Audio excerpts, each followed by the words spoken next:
한 번의 소매치기를 당한 후 세계 최대 호텔 그룹 상속녀의 인생이 완전히 뒤바뀐 놀라운 이야기가 있습니다. 신분 차이 때문에 가족들과 3년간 갈등을 빚었던 스위스 출신 엘리자베스 르노의 경험담을 오늘 들려드리려고 해요. 국적도 계급도 배경도 안 맞는 사람과는 절대 결혼할 수 없다. 몇 개월간 끝까지 반대했던 가족들은 결국 한 통의 충격적인 진실을 담은 보고서를 받아본 후 완전히 마음을 바꿨다고 합니다. 런던 땅을 밟은 그 동양인 남성이 단 하루 만에 보여준 행동은 그녀가 상상도 못했던 것이었어요. 시간이 흐른 뒤에는 오히려 아버지 쪽에서 먼저 깜짝 놀랄 제안을 해왔다고 합니다. 평생 신분과 재산만 보고 접근했던 사람들만 만나왔던 그녀의 마음을 완전히 바꿔놓은 것은 과연 무엇이었을까요? 이제 런던 소매치기 사건으로 시작된 엘리자베스의 놀라운 사랑 이야기를 함께 만나보시죠. 잠깐, 여러분, 그거 아시죠? 여러분의 구독, 좋아요, 알림 설정은 저에게 가장 큰 선물입니다. 클릭 한 번으로 제게 큰 힘을 주시길 바라요. 안녕하세요, 여러분. 제 이름은 엘리자베스 르노입니다. 아마 많은 분들이 르노 호텔 그룹이라는 이름을 들어보셨을 거예요. 네, 맞습니다. 저는 그 르노 그룹의 상속녀죠. 하지만 오늘 여러분께 들려드릴 이야기는 제가 가진 재산이나 지위와는 전혀 다른 정말 특별한 경험에 관한 것입니다. 제 인생을 완전히 바꿔놓은 그 하루 말이에요. 먼저 제 소개를 좀 더 자세히 드릴게요. 저는 스위스 제네바에서 태어나 자랐습니다. 아버지 알베르 르노는 전 세계 50여 개국의 호텔을 운영하는 르노 그룹의 창립자셨어요. 어머니는 제가 12살 때 돌아가셨고 그 후로는 아버지와 이복 오빠 빌과 함께 살았습니다. 어릴 때부터 저는 평범한 아이들처럼 자랄 수 없었어요. 항상 경호원이 따라다녔고 친구들도 제 집안 배경을 알고 나면 태도가 달라졌죠. 정말 솔직히 말씀드리면 저에게 진심으로 다가오는 사람이 있는지 항상 의심스러웠습니다. 대학은 옥스퍼드에서 경영학을 전공했고 졸업 후에는 바로 회사 일에 뛰어들었어요. 아버지는 내가 언젠가는 이 모든 걸 책임져야 한다고 늘 말씀하셨거든요. 그래서 저는 25살부터 회사의 해외 사업부에서 일하기 시작했습니다. 그런데 여러분, 정말 아이러니한 건 제가 세계 최고 수준의 호텔들을 소유하고 있으면서도 정작 제 자신은 어디에도 진정으로 편안함을 느낄 수 없었다는 거예요. 어디를 가든 르노 그룹 상속녀라는 타이틀이 먼저 따라다녔으니까요. 그런 제가 31살이 되던 해 런던으로 중요한 출장을 가게 되었습니다. 유럽 최대 호텔 체인 중 하나를 인수하는 프로젝트였어요. 2천억 원 규모의 거대한 딜이었죠. 아버지는 이 프로젝트를 저에게 전적으로 맡기시면서 이번이 내가 진짜 경영자로서 능력을 보여줄 기회다라고 하셨습니다. 런던에 도착한 건 11월 중순이었어요. 날씨는 흐렸지만 도시의 고풍스러운 매력은 여전했습니다. 저는 메이페어 지역의 호텔에 머물면서 연일 계속되는 회의와 협상에 참여했어요. 정말 치열했습니다. 상대방도 만만치 않은 협상가들이었거든요. 사흘째 되던 날 드디어 모든 협상이 마무리되었습니다. 계약서에 서명까지 끝났죠. 그 순간 정말 뿌듯했어요. 제 생애 첫 대형 프로젝트를 성공적으로 완료한 거였으니까요. 아버지께 전화를 드렸을 때 목소리에서 자부심이 느껴지셨어요. 잘했다, 엘리자베스. 이제 넌 정말 우리 그룹의 핵심 인재가 되었구나. 그날 오후 저는 기분 좋게 런던의 옥스퍼드 스트리트로 쇼핑을 나갔습니다. 사실 평소에는 혼자 돌아다니는 일이 거의 없었어요. 항상 비서나 경호원이 함께 했거든요. 하지만 그날은 뭔가 자유로운 기분이 들어서 혼자 나서고 싶었습니다. 오늘만큼은 그냥 평범한 여자로 쇼핑을 즐겨보자. 그런 마음으로 말이에요. 지금 생각해보면 그때의 저는 정말 순진했던 것 같아요. 세계적으로 유명한 백화점들이 즐비한 그 거리를 걸으면서 저는 정말 행복했습니다. 아무도 절 알아보지 않았고 그냥 수많은 사람들 중 한 명일 뿐이었어요. 이런 자유로움이 이렇게 달콤한 줄 몰랐습니다. 1시간 정도 돌아다니다가 유명한 디저트 카페에 들어갔어요. 런던에서만 맛볼 수 있다는 특별한 케이크를 먹어보고 싶었거든요. 카페는 관광객들로 붐볐지만 분위기가 좋았습니다. 그런데 바로 그때였어요. 제가 가방을 테이블 옆에 놓고 케이크를 주문하려는 순간 어떤 남자가 번개처럼 빠르게 제 가방을 낚아채고 달아나기 시작한 거예요. 저는 순간 얼어붙었습니다. 너무 갑작스러운 일이었거든요. 그 남자는 이미 카페 밖으로 뛰어나가고 있었어요. 도둑이야! 소매치기야! 제가 소리를 지르며 뒤를 쫓기 시작했지만 하이힐을 신고 있던 저로서는 따라잡을 수가 없었습니다. 그 남자는 골목길로 사라져버렸어요. 여러분, 그 가방 안에 뭐가 들어있었는지 아세요? 단순한 지갑이나 화장품이 아니었습니다. 방금 체결한 2천억 원 규모의 계약서, 원본과 모든 기밀 자료가 담긴 USB가 들어있었어요. 그리고 무엇보다도 아버지가 어머니의 유품이라며 저에게 물려주신 다이아몬드 목걸이까지 있었습니다. 아니야, 이럴 수가 없어. 저는 그 자리에서 주저앉고 싶었어요. 회사 기밀이 유출되면 어떻게 될까요?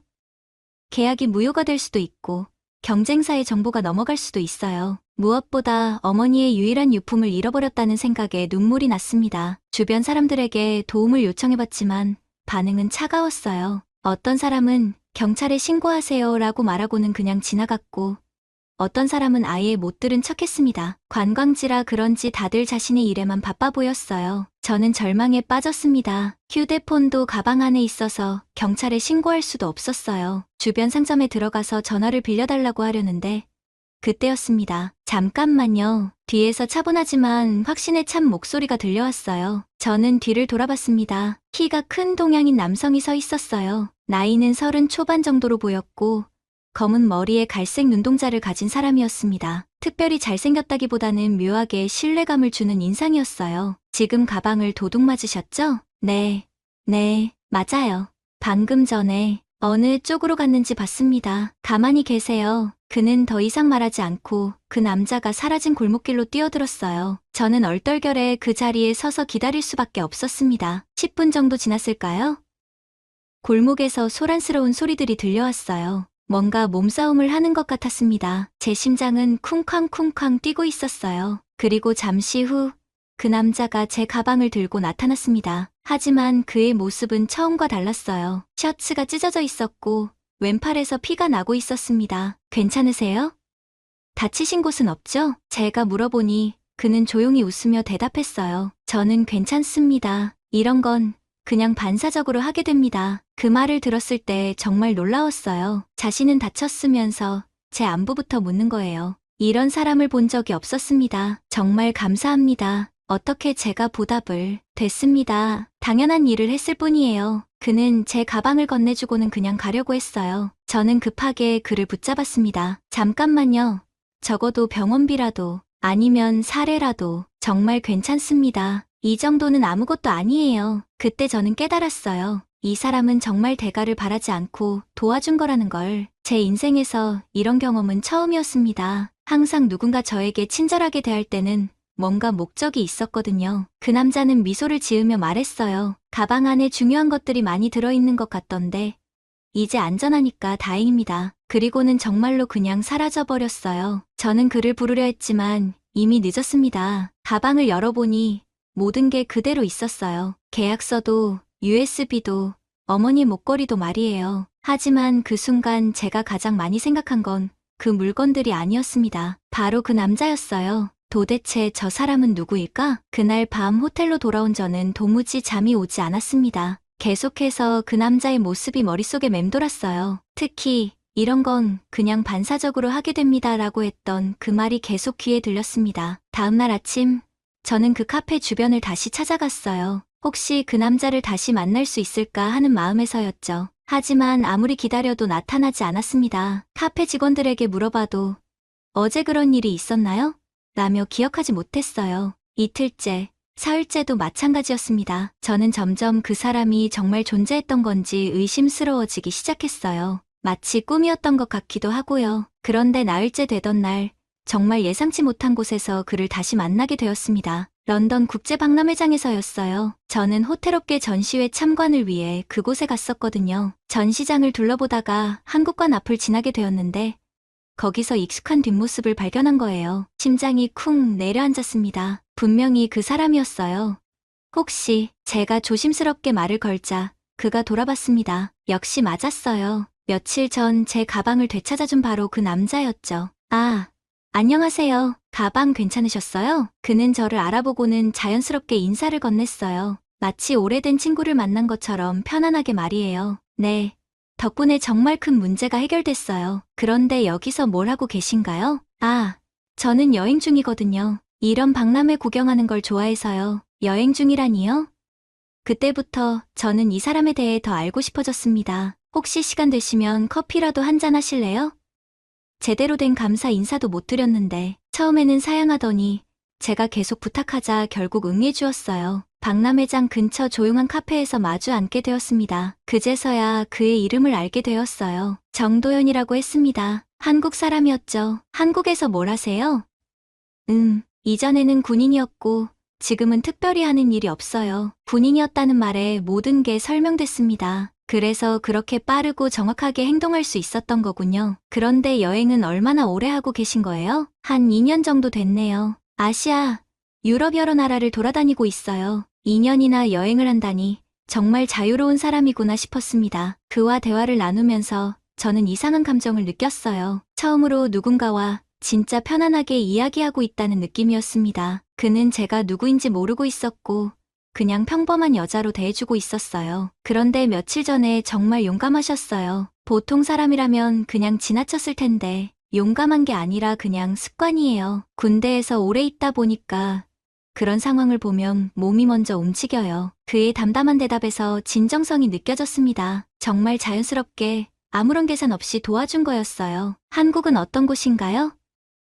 저는 아시아에 가본 적이 없어서 그때부터 그는 한국 이야기를 들려주기 시작했어요. 고향 이야기, 군대 이야기, 여행하면서 만난 사람들 이야기까지 그의 목소리에는 따뜻함이 있었습니다. 시간이 어떻게 흘렀는지 모르겠어요. 벌써 해가 지고 있었습니다. 저는 이런 경험이 처음이었어요. 시간 가는 줄 모르고 누군가와 이야기를 나눈 적이 말이에요. 시간이 벌써 이렇게 됐네요. 저 내일 한국으로 돌아가는데 그 말을 들었을 때 가슴이 철렁했습니다. 이제 다시 못 볼 수도 있다는 생각이 들었거든요.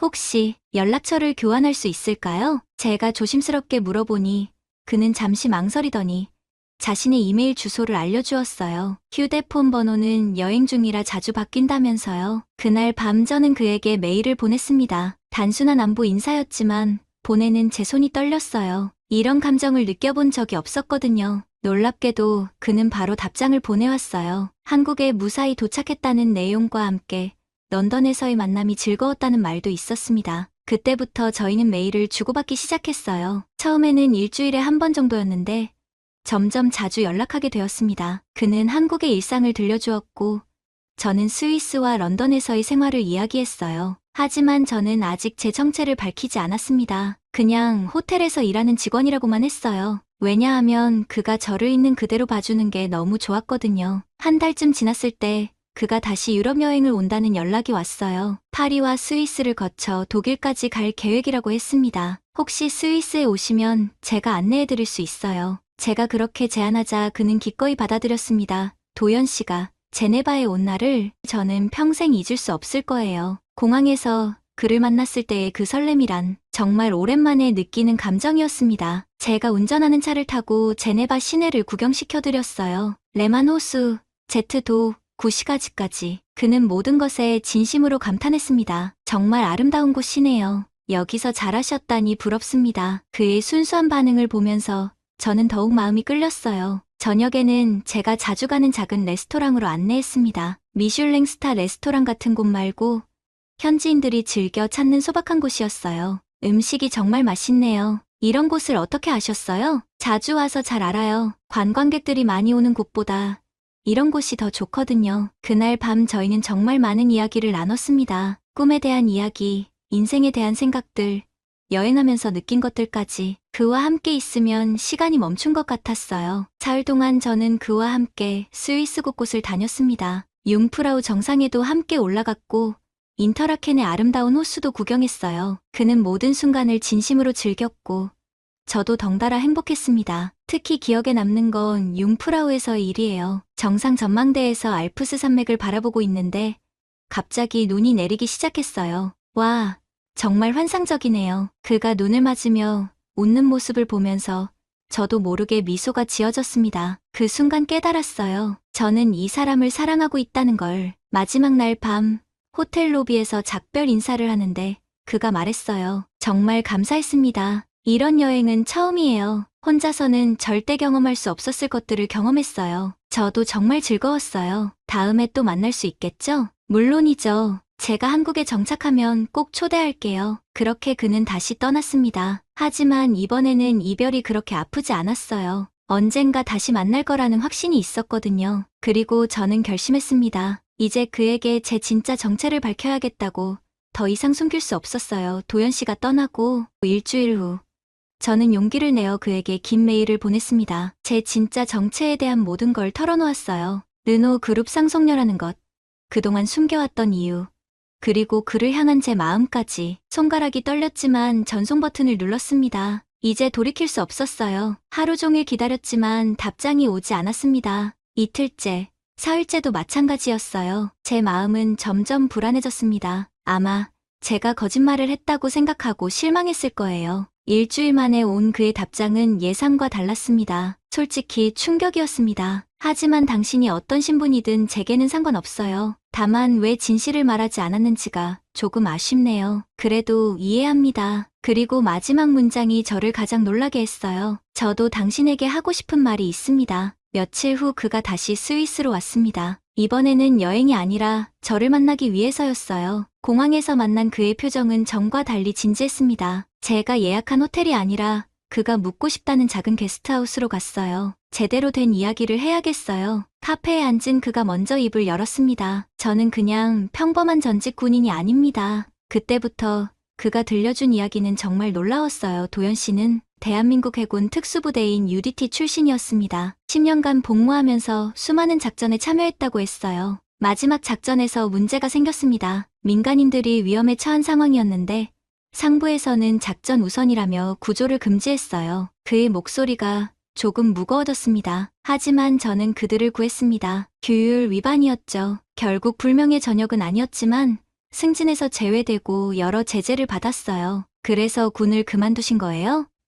네, 더 이상 그런 시스템 안에서 일할 수 없었거든요. 저는 그의 선택을 이해할 수 있었습니다. 오히려 더욱 존경스러웠어요. 그렇게 서로의 진실을 나눈 후 저희 관계는 더욱 깊어졌습니다. 그는 한국으로 돌아가지 않고 스위스에서 더 머물기로 했어요. 한 달이 지나면서 저희는 거의 매일 만났습니다. 그와 함께하는 시간이 제게는 가장 행복한 순간들이었어요. 처음으로 누군가에게 진짜 사랑을 느끼고 있었습니다. 하지만 문제는 제 가족이었습니다. 어느 날 저녁 집에 들어가니 아버지와 오빠 빌이 심각한 표정으로 저를 기다리고 있었어요. 엘리자베스, 앉아라. 아버지의 목소리가 평소와 달랐습니다. 내가 요즘 만나고 다니는 남자에 대해 이야기해보자. 제 심장이 쿵 떨어졌어요. 어떻게 알았을까요? 우리가 모를 거라고 생각했니? 르노 가문의 상속녀가 정체불명의 외국인과 사귀고 있다는 걸 오빠 빌이 차가운 목소리로 말했습니다. 그 사람은 정체불명이 아니에요. 정도현이라는 분이고 한국인 전직 군인이지? 그것도 문제가 있어서 그만둔. 빌이 제 말을 끊었어요. 이미 다 조사를 한 상태였습니다. 아버지, 오빠, 그 사람은 정말 좋은 사람이에요. 규율 위반도 민간인을 구하려고. 엘리자베스, 아버지가 큰 소리로 제 말을 막았습니다. 넌 르노 그룹의 상속녀야. 내가 누구와 결혼하느냐에 따라 우리 가문의 미래가 달라진다는 걸 모르니? 저는 사랑으로 결혼하고 싶어요. 사랑? 빌이 비웃듯 말했어요. 내가 얼마나 순진한지 모르겠구나. 그 남자가 정말 너를 사랑한다고 생각해? 내 재산을 모른다고 생각해? 그런 사람이 아니에요. 어떻게 확신하지? 가난한 외국인이 갑자기 억만장자 상속녀와 사귀게 된 거야. 이상하지 않니? 그날 밤 저는 잠을 이룰 수 없었습니다. 가족의 말이 계속 머릿속을 맴돌았어요. 정말 그럴까요? 도연 씨가 제 재산을 노리고 접근한 걸까요? 며칠 후 더 충격적인 일이 벌어졌습니다.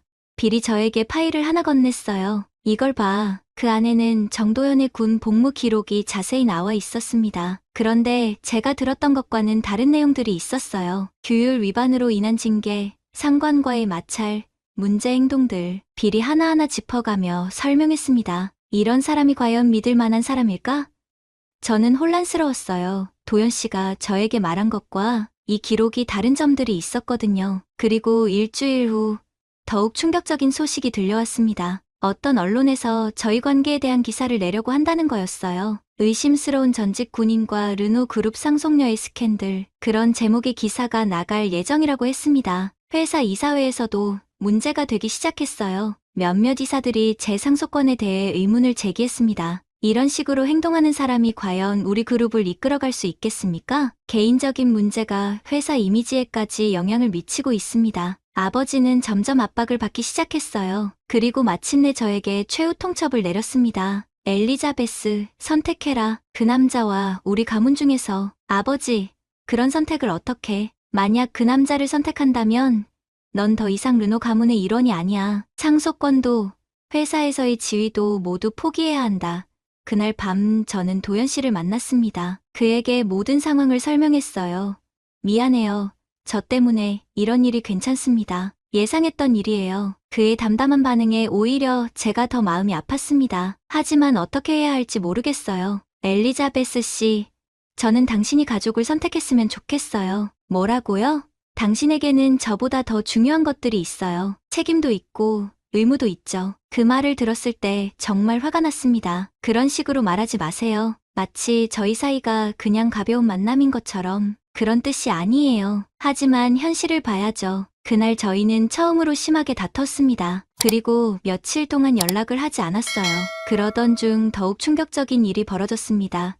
도연 씨의 군 복무 시절 동료라는 사람이 언론에 나와서 증언을 한 거예요. 정도연은 문제가 많은 군인이었습니다. 명령 불복종은 기본이고 동료들과도 자주 마찰을 일으켰어요. 그 증언이 뉴스로 나오면서 여론이 더욱 악화되었습니다. 저는 정말 혼란스러웠어요. 제가 알던 정도현과 언론에 나오는 모습이 너무 달랐거든요. 마침내 저는 그를 다시 만나기로 했습니다. 진실을 확인하고 싶었어요. 그 뉴스에 나온 이야기들이 사실인가요? 그는 오랫동안 침묵했습니다. 그리고 마침내 입을 열었어요. 일부는 사실입니다. 그 순간 제 세상이 무너지는 것 같았습니다. 그 말을 들었을 때 저는 정말 절망했어요. 하지만 도연 씨는 계속해서 설명했습니다. 제가 명령에 불복종한 건 맞아요. 하지만 그 이유를 들어보세요. 그의 목소리가 떨리고 있었습니다. 그 작전에서 민간인 12명이 인질로 잡혀 있었어요. 아이들도 3명이나 포함되어 있었죠. 상부에서는 작전 목표 달성이 우선이라며 인질 구출은 나중에 생각하라고 했습니다. 저는 숨을 죽이고 들었어요. 하지만 저는 그럴 수 없었어요. 그 아이들의 눈을 보고 어떻게 그냥 지나칠 수 있겠어요? 그래서 동료 2명과 함께 인질 구출 작전을 강행했습니다. 그래서 징계를 받으신 거군요. 네, 하지만 후회하지 않아요. 그 12명은 모두 무사히 구출됐거든요. 그 순간 저는 깨달았습니다. 언론에 나온 이야기들이 얼마나 왜곡된 것인지를요. 그런데 왜 그때 저에게 자세히 설명하지 않으셨어요? 믿어주지 않을까봐 두려웠어요. 그리고 이런 일로 당신이 고민하는 걸 보고 싶지 않았습니다. 그날 밤 도연 씨는 제게 마지막 인사를 했어요. 엘리자베스 씨, 저는 내일 한국으로 돌아갑니다. 왜요?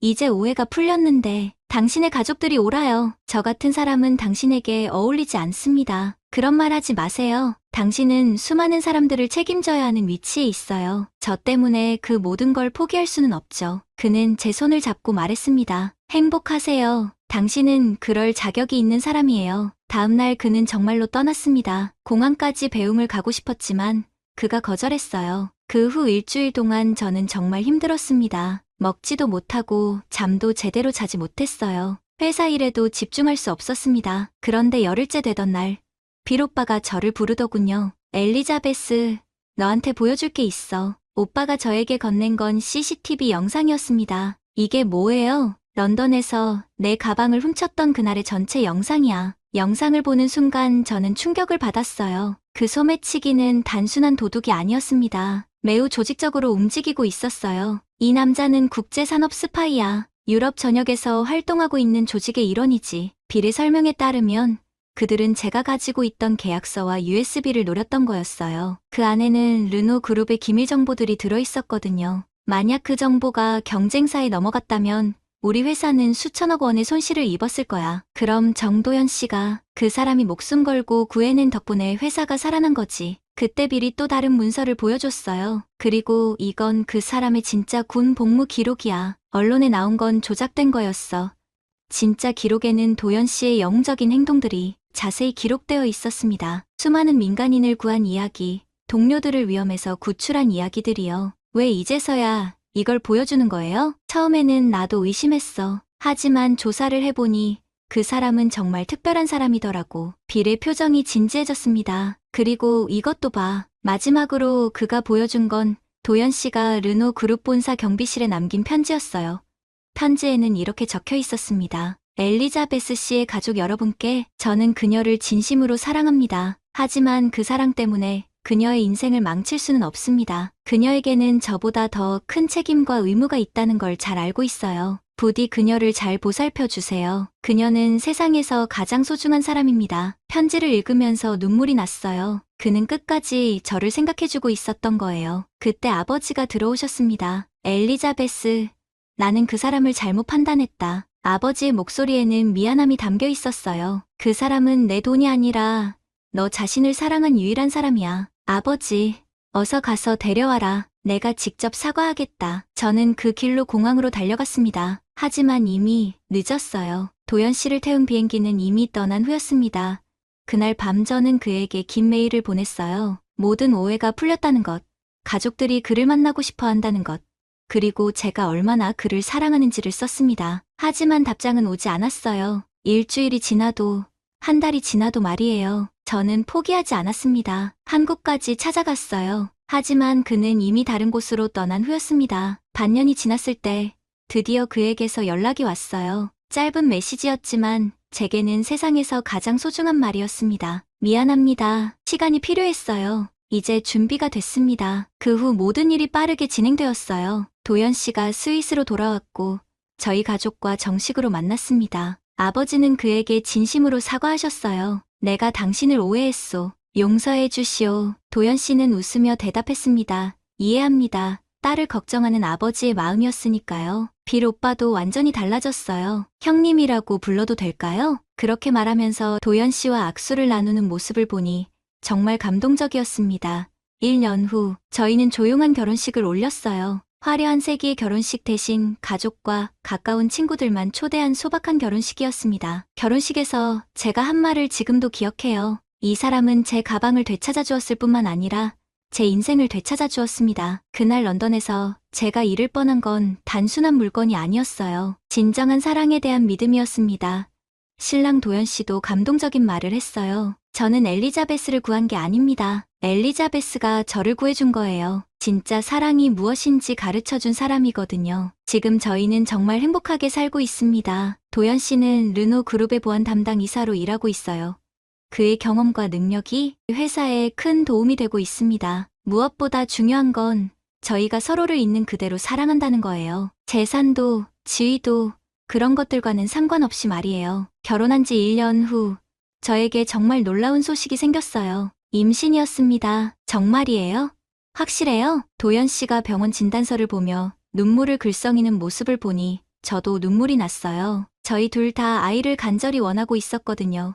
그런데 이 기쁜 소식을 들은 도연 씨가 갑자기 말했습니다. 여보, 우리 부모님께 소식을 전해야겠어요. 당연하죠. 아버지와 빌 오빠가 얼마나 기뻐하실까요? 아니에요. 제 부모님 말이에요. 그제서야 깨달았어요. 도연 씨는 결혼 준비 과정에서도 가족 이야기를 거의 하지 않았었거든요. 단지 부모님이 한국에서 작은 농장을 운영하신다고만 들었었어요. 혹시 부모님께서 저를 싫어하시는 건 아니죠? 그런 게 아니라 좀 부끄러워하세요. 아들이 이렇게 대단한 집안과 결혼했다고 하니까 어떻게 대해야 할지 모르겠다고 하시더라고요. 도연 씨의 설명을 들어보니 그의 부모님은 정말 소박하게 사시는 분들이었어요. 결혼식 때 잠깐 뵈었지만 너무 바쁜 상황이어서 제대로 대화를 나누지 못했거든요. 경상도 시골에서 50년간 한자리에서 농사를 지으며 사신 분들이었죠. 이번에는 제대로 시간을 보내며 뵙고 싶어요. 결혼식 때는 인사만 나눴는데 이제 정말 가족처럼 지내고 싶어요. 정말요? 시골이라 불편하실 텐데 괜찮아요. 오히려 제가 배우고 싶은 게 많을 것 같아요. 그래서 저희는 한국으로 향했습니다. 임신 초기라 비행기 여행이 조금 힘들었지만 시부모님을 뵐 생각에 설렜어요. 인천공항에서 차로 3시간을 달려 도착한 곳은 정말 아름다운 시골 마을이었습니다. 산으로 둘러싸인 작은 마을에 고즈넉한 한옥이 자리 잡고 있었어요. 어서 와, 엘리자베스. 시어머니께서 어눌한 영어로 저를 맞아주셨어요. 도연 씨가 미리 간단한 영어를 가르쳐드렸다고 하더군요. 안녕하세요, 어머님. 제가 한국어로 인사를 드리자 시어머니 눈에 눈물이 맺혔어요. 어머, 우리 며느리가 한국말을 할 줄 아네. 사실 저는 결혼 후 몰래 한국어를 배우고 있었거든요. 도연 씨와 그의 가족들과 더 가깝게 지내고 싶어서요. 시아버지는 처음에는 조금 어색해 하셨지만 제가 직접 텃밭에서 채소를 따는 모습을 보시고는 금세 마음을 여셨어요. 이 애가 정말 대단하네. 흙도 안 무서워하고. 그날 저녁 시어머니께서 직접 키우신 채소로 만든 한식을 차려주셨어요. 김치찌개, 된장국, 나물 반찬들 정말 맛있었습니다. 어머님, 이 김치는 어떻게 만드는 거예요? 어머, 며느리가 김치를 배우려고 하네? 좋지, 좋아. 내일부터 가르쳐 줄게. 그때부터 정말 특별한 시간이 시작됐어요. 시어머니는 저에게 김치 담그는 법부터 시작해서 각종 한국 요리를 가르쳐 주셨습니다. 엘리자베스야, 이건 우리 집 3대 비법이야. 너한테만 알려주는 거야. 손으로 직접 반죽하고 마늘을 다지고 고춧가루를 넣어가며 김치를 만드는 과정이 신기하면서도 재미있었어요. 시아버지는 저를 논으로 데려가셔서 벼농사에 대해 설명해 주셨어요. 이 논에서 도연이가 어릴 때 맨날 뛰어놀았지. 개구쟁이였어. 도연 씨의 어린 시절 이야기를 들으면서 저는 그를 더 깊이 이해할 수 있었어요. 며칠 후 마을 사람들이 저희를 보러 오기 시작했습니다. 외국인 며느리가 왔다는 소문이 퍼진 거였어요. 어머나, 정말 예쁘네. 그런데 한국말도 잘하고 도연이가 복 터졌네. 복 터져. 마을 할머니들의 따뜻한 관심이 정말 고마웠어요. 그런데 가장 감동적이었던 건 시어머니께서 저를 위해 준비해 주신 선물이었습니다. 엘리자베스야, 이거 받아. 그것은 시어머니께서 직접 짜신 아기 옷이었어요. 한국 전통 색깔로 정성스럽게 만들어진 작은 한복이었습니다. 우리 손자한테 입힐 거야. 한국 사람이라는 걸 잊지 말라고. 그 순간 정말 눈물이 났어요. 이렇게 진심으로 저와 아기를 사랑해 주시는 마음이 느껴졌거든요. 마지막 날 시부모님께서 저희에게 말씀하셨어요. 엘리자베스야, 우리가 가난해서 도연이한테 많은 걸 해주지 못했는데 너 같은 좋은 며느리를 만나게 해줘서 고맙다 어머님. 아버님이 도연 씨를 이렇게 훌륭하게 키워주셔서 제가 더 감사해요. 한국에서 돌아온 후 저는 완전히 달라졌어요. 시부모님께 배운 한국 요리를 도연 씨에게 해주기 시작했고 아기 방에는 한국 전통 장식품들을 놓았습니다. 여보, 우리 아이는 두 나라의 문화를 모두 배우며 자랐으면 좋겠어요. 그럼요. 우리 아이는 정말 특별한 환경에서 자라게 될 거예요. 지금 저희는 매년 한국을 방문해서 시부모님과 시간을 보내고 있어요. 그리고 스위스에서도 한국 전통을 지키려고 노력하고 있습니다. 진정한 가족이 된다는 건 이런 거구나 싶었어요. 국경도, 언어도, 문화도 넘어서는 따뜻한 마음 말이에요. 가끔 그날을 떠올려 봅니다. 만약 도현 씨가 그때 그냥 지나쳤다면 어땠을까요? 저는 아마 평생 진정한 사랑이 무엇인지 모르고 살았을 거예요. 인생은 정말 신기해요. 가장 절망적인 순간에 가장 소중한 만남이 기다리고 있을 줄 누가 알았겠어요? 그래서 저는 지금도 그때의 저처럼 힘들어하는 분들에게 말해드리고 싶어요. 포기하지 마세요. 진정한 사랑은 가장 예상치 못한 순간에 가장 예상치 못한 방식으로 찾아올 테니까요. 오늘의 이야기는 여기까지입니다. 마음에 드셨다면 구독과 좋아요 잊지 말고 한 번씩 눌러주세요. 소중한 시간 함께 해주셔서 진심으로 감사드리고 앞으로도 더 깊은 이야기로 여러분을 찾아뵐게요.